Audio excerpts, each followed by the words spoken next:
C'est une joie et un plaisir de vous retrouver pour notre message Parole de vie, une parole de Dieu qui est dirigée vers des cœurs qui sont ouverts. J'espère que votre cœur est ouvert aujourd'hui pour recevoir une parole bienvenue, telle une rosée fraîche sur une terre desséchée ou une parole à propos pour une circonstance donnée. Je vous invite à prier avec moi. Seigneur, je te prie que cette parole aujourd'hui puisse nous édifier, nous enseigner, nous corriger, nous fonder dans tes principes et dans ta parole. Seigneur, nous donner ce dont nous avons besoin pour pouvoir être des témoins dans ce monde, pour pouvoir être de ceux qui vraiment, Seigneur, sont assoiffés de ta gloire et de ta présence, jour après jour. Merci pour ta bénédiction que tu envoies maintenant, Seigneur. Merci pour des cœurs ouverts qui sont réceptifs à écouter. Je vous invite à lire avec moi dans la deuxième lettre de Pierre au chapitre 1er, au verset 3. Sa divine puissance nous a donné tout ce qui contribue à la vie et à la piété, en nous faisant connaître celui qui nous a appelés par sa propre gloire et par sa vertu. Par elle, les promesses les plus précieuses et les plus grandes nous ont été données, afin que par elle vous deveniez participants de la nature divine, en fuyant la corruption qui existe dans le monde par la convoitise, et à cause de cela même, faites tous vos efforts pour joindre à votre foi la vertu la connaissance, à la connaissance la maîtrise de soi, à la maîtrise de soi la persévérance, à la persévérance la piété, à la piété la fraternité, à la fraternité l'amour. Faites tous vos efforts pour rejoindre, pour ajouter à votre foi, pour rejoindre à votre foi certaines vertus. Eh bien, la vertu sur laquelle j'aimerais m'arrêter un instant avec vous, eh bien, cette vertu s'appelle la tempérance, la maîtrise de soi, ou en d'autres termes, la discipline. La discipline, qu'est-ce que c'est? La discipline, c'est être maître de soi, c'est rester maître de ses désirs, de ses passions, de ses appétits, de ses sens. La maîtrise de soi, c'est être capable de se dominer, de régner sur soi-même, c'est être capable de s'imposer des limites en vue d'atteindre un objectif. Nous avons besoin de Dieu pour cela. Certaines personnes sont naturellement extrêmement disciplinées, d'autres moins. Mais le Seigneur voudrait que nous soyons habités dans notre caractère, dans notre comportement, dans notre façon de vivre, par des vertus qui sont appelées les fruits de l'esprit. Les fruits de l'esprit ou le fruit de l'esprit qui se décline sous plusieurs formes et qui a divers aspects, c'est l'amour, la paix, la joie, la bonté, la bienveillance, la fidélité, la douceur, je les lis pour ne pas me tromper, et la tempérance, la maîtrise de soi, donc la discipline. C'est quelque chose de naturel. Ce fruit est quelque chose de naturel pour un arbre qui est en bonne santé. Si notre vie est en bonne santé, si nous sommes connectés, si nos racines sont plongées dans la communion avec Dieu, à chaque instant, si nous sommes nés de nouveau, nous avons la vie de Jésus en nous, la vie de résurrection, alors notre arbre est alimenté par la vie qui circule et il va produire ce fruit qui s'appelle aussi la discipline. Ces vertus dont fait partie la discipline sont quelque chose qui construisent notre caractère et ça prend du temps. Ce qui construit notre caractère prend toujours du temps, comme un fruit qui doit rester tout le temps attaché à l'arbre, à la branche, et le temps est nécessaire pour que ce fruit se développe. Donc ne perdez pas patience si la discipline n'est pas là du jour au lendemain. Comme quelqu'un priait, « Seigneur, donne-moi la patience tout de suite », ou quelqu'un d'autre qui priait « Seigneur, donne-moi la maîtrise de soi », la maîtrise de moi, donne-moi la discipline tout de suite. Non, ce sont des choses qui doivent se travailler ensemble avec le Seigneur, mais ils doivent se travailler personnellement. Nous devons savoir que la discipline n'est pas populaire. Elle n'a jamais été très populaire, sauf bien sûr dans certains cadres où elle est obligatoire. Mais regardez avec moi comment certaines personnes réagissent quand on parle de discipline. Dans Actes chapitre 24 et le verset 25, nous lisons quelque chose d'intéressant. L'apôtre Paul est dans la justice devant les autorités et il est là au chapitre 24 et le verset 25 pour dire « Comme Paul discourait sur la justice, la maîtrise de soi, donc la discipline et le jugement à venir, Félix, qui est donc le gouverneur, saisi de crainte, lui dit « Pour le moment, tu peux t'en aller.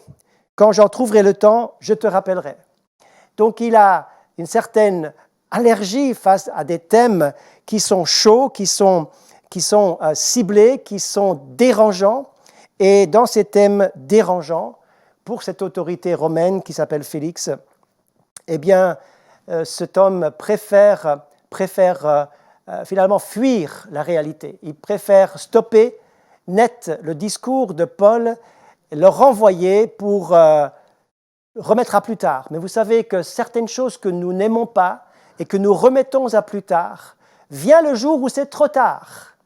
Quand l'occasion est donnée, il faut être capable de supporter la parole. Et j'espère que dans ce message, vous puissiez supporter cette parole biblique qui est une parole de bénédiction, d'encouragement, de motivation et qui va construire quelque chose si vous prenez à cœur, comme je l'ai prié tout à l'heure.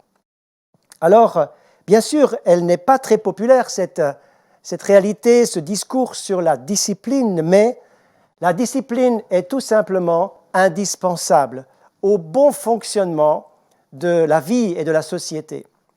Voudriez-vous circuler dans une ville où le trafic est juste chaotique, sans aucune discipline, où personne ne suit les règles du code de la route? Voudriez-vous être là au milieu avec votre voiture?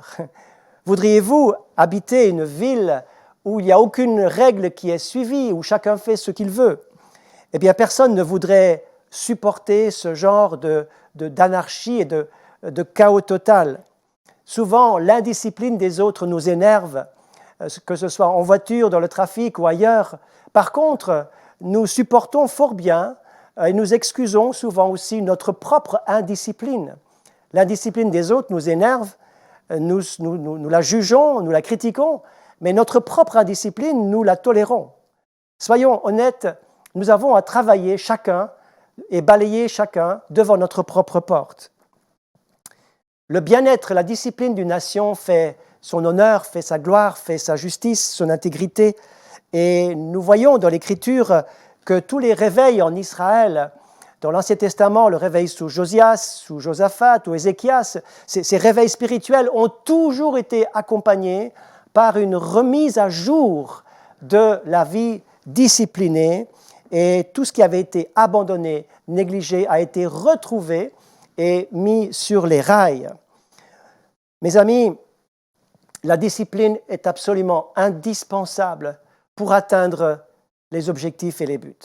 Voudriez-vous être soigné par un médecin qui n'a pas reçu son diplôme avec les longues études où il s'est discipliné?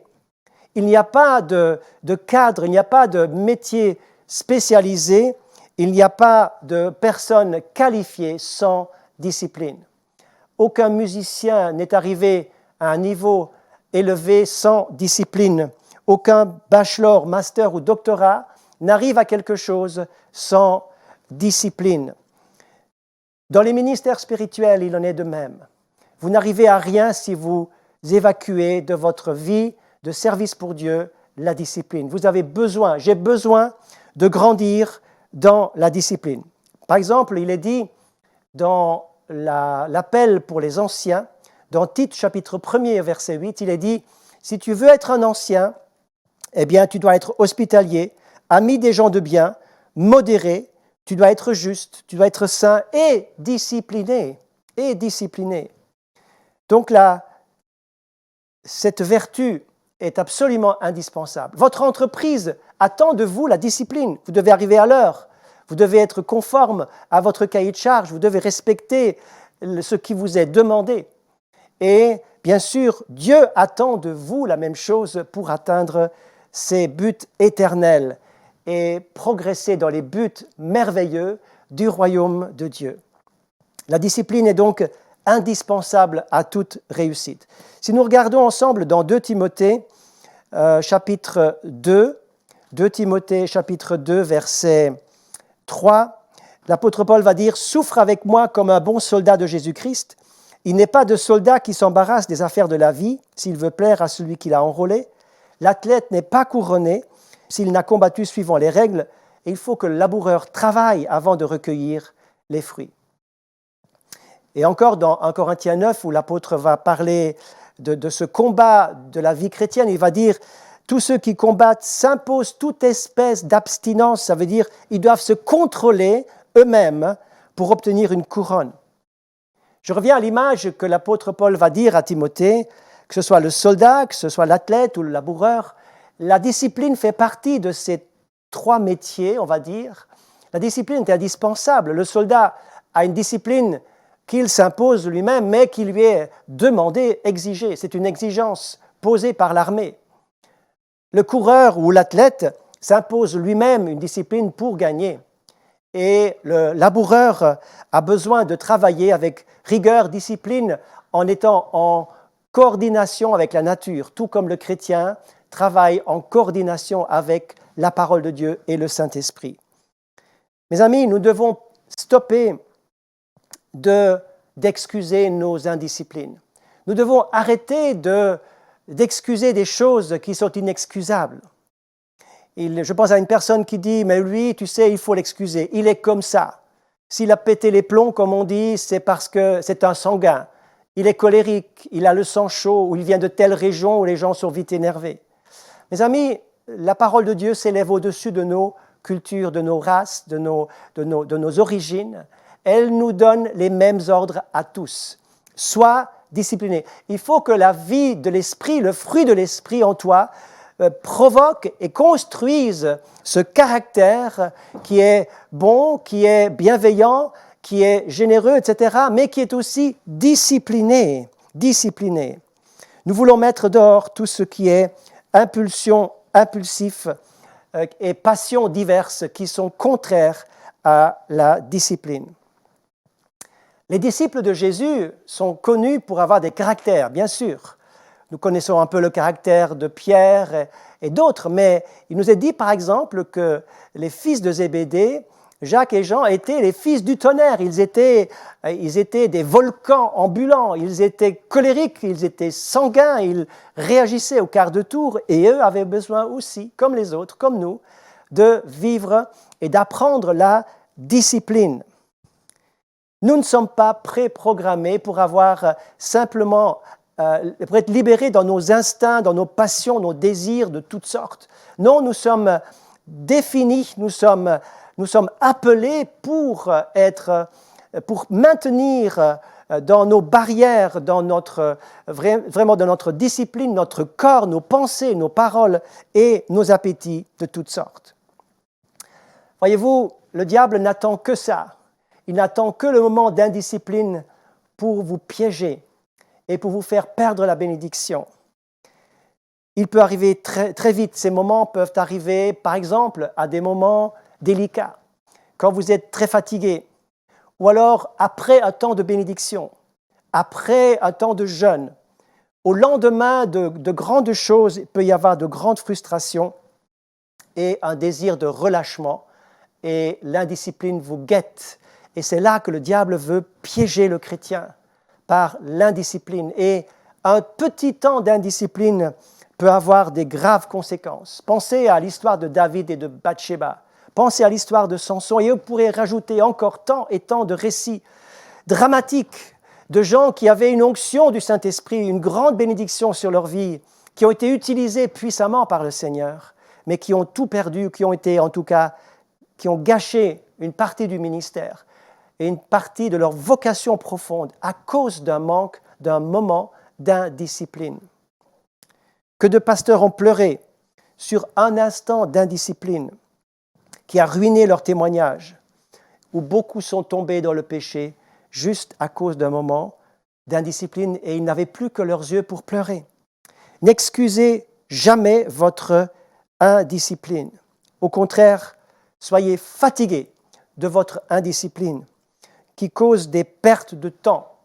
Je pense à des personnes qui sont continuellement devant leur écran, devant leur chaîne préférée. Alors je ne parle pas de chaînes qui édifient votre foi, mais je parle de choses qui vraiment nous font perdre du temps. Alors tout est bon, bien sûr. Peut-être que tout est bon, mais par exemple, si vous regardez du sport, c'est bien. Mais si vous regardez 5 heures par jour du sport, eh bien, croyez-vous vraiment que c'est utile? L'apôtre Paul va dire « Je ne me laisserai pas asservir par quoi que ce soit, car tout m'est permis, mais tout n'est pas utile. » Il y a des choses qui ne sont pas du péché, mais qui nous font perdre du temps. Alors la discipline reste bien sûr indispensable.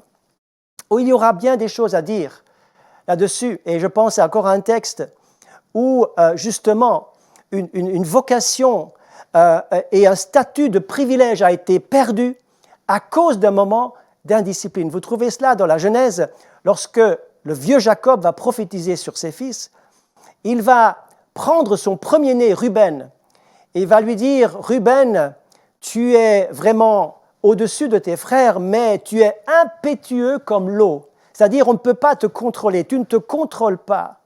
Parce que Ruben avait commis quelque chose de grave uniquement parce qu'il ne s'était pas maîtrisé. Il n'arrivait pas, il ne voulait pas se maîtriser. Il est comme l'eau qui déborde de tous côtés et qui fait des ravages. Donc, à cause de cela, il a perdu son statut de premier-né et la bénédiction avec.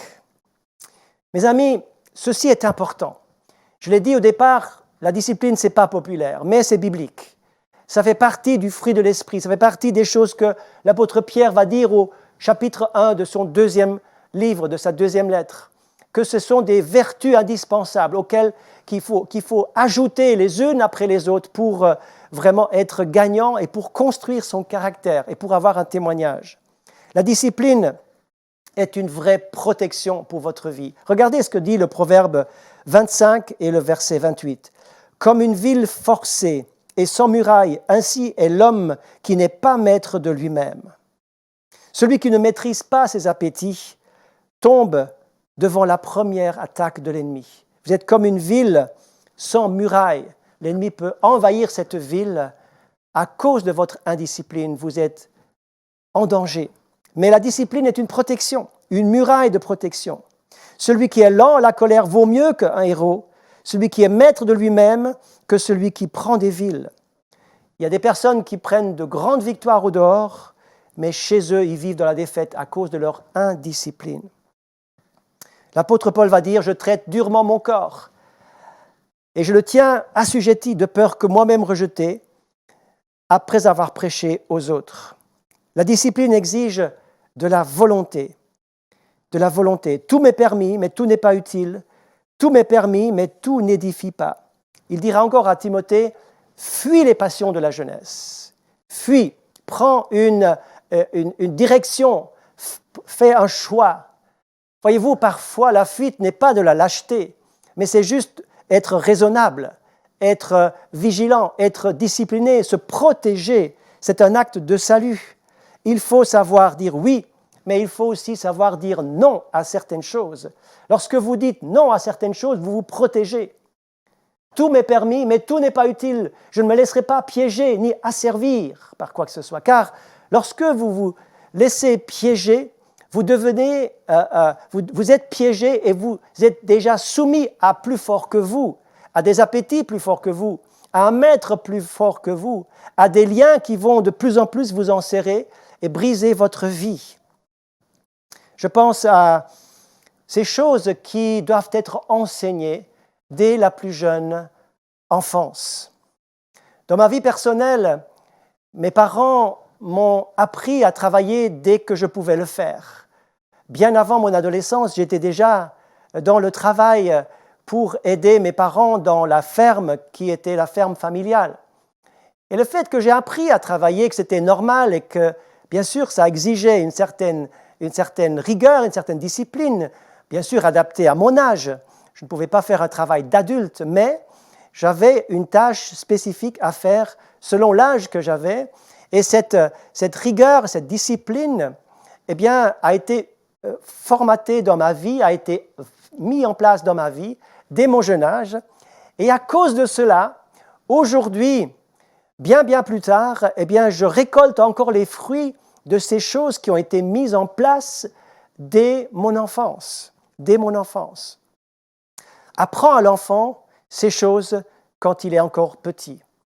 Nous voyons dans l'Écriture que Élie, ce n'était pas le prophète Élie, mais c'est le sacrificateur Élie, Dieu va lui reprocher de ce qu'il ne reprend pas ses enfants, il ne les discipline pas. Il est gentil, il leur dit calmement les choses, mais ils ne sont pas corrigés.